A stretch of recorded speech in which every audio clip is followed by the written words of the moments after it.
I'm Stephanie. Welcome to Fiction Files. This is the playlist where I talk about all things writing, and today I'm talking about plot holes. Plot holes can be challenging, as no writer sets out to include them, but through human error, a minor oopsie moment, or finding things that just don't make sense, plot holes can be found across any type of storytelling: TV, movies, and books. Now, when I think of plot holes, I think of the common ones: continuity errors and character inconsistencies. Now, I do think this does happen more often in TV shows. Like characters' birthdays change, the way they react to certain things changes because the plot demands it, or the timeline of events change, or characters completely forget about things that happened in the past. These types of plot holes are egregious as they contradict characterization and the rules of the world we're in. It's very hard to take a situation seriously when the characters have survived worse or had a weapon that worked in the past, but suddenly it doesn't, because the plot says so. The plot isn't a mom who can bust out that line. Plot holes happen, but there are some things we as writers can do to fix, or even better, prevent plot holes in our writing. Create story Bibles. Story Bibles are documents that outline everything: your characters, their relationships, the rules of your world, the setting, details you need to keep track of. For example, you can't have a character who can read minds who suddenly doesn't know that someone is going to betray them. Another component that should be included in your story Bible is a timeline of events and major plot points.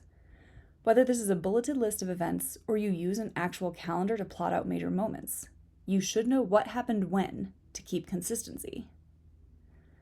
Build character profiles. If you don't want to go full on out and make a story Bible, you need to make sure that your characters aren't causing plot holes by acting out of character. So you'll want to create character profiles. Character profiles detail characters' personalities, their behaviors, the knowledge they have about the world and/or plot, or lack of knowledge, such as John knows something that Terry doesn't. What skills does this character possess? What actions would they take? At minimum, readers need to understand a character's motivations and goals to understand why they make the choices that they do.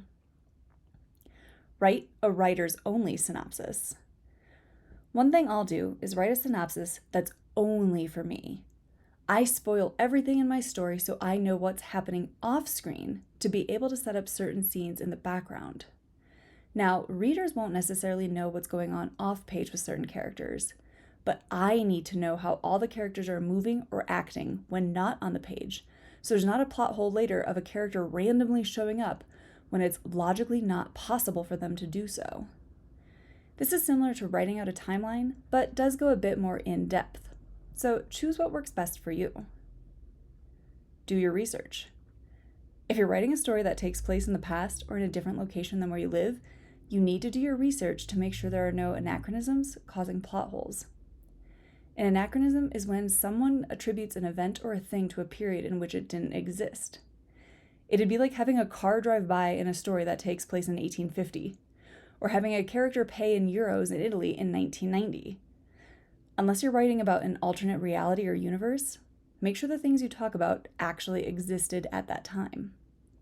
Do your research on the language used in the time period you're writing in, the words they used, the customs or acceptable behaviors at the time, and even the currency and cost of things. Think through the plausibility. No one wants to be reading a story and be able to shout, "That's not how this works! That's not how any of this works!" Make sure your plot points and character choices are logical and plausible. Do not have characters make bad choices just because the plot demands it.